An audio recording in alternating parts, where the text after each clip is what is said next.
தீபாவளிக்கு அறுப்பேன். எப்படி இருக்கான்னு பாருங்கள். பார்வோ ரெக்கவர் ஆகிட்டான். திரும்பவும் மறுபடியும் ஃபுட்டே எடுக்கலை. சரி, மறுபடியும் இன்ஜெக்ஷன் போட்டுருந்துச்சு. இப்போ ஃபுட்டு சாப்பிட்றான். ஆனால் பார்த்தீங்கன்னா எந்திரிச்சு நிற்க மாட்டேங்கிறான். என்ன பண்ணுறான்னா, எந்திரிங்க பின்னங்கால் ரெண்டும் அவ்வளோதான். அதுக்கு மேலே இந்த பாருங்கள் இவ்வளோதான் போவான்.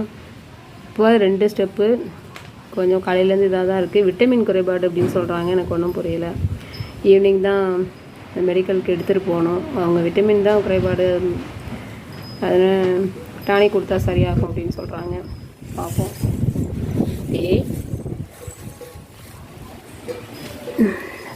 ஸ்கின் ஃபுல்லாக ஃபங்கஸ்னு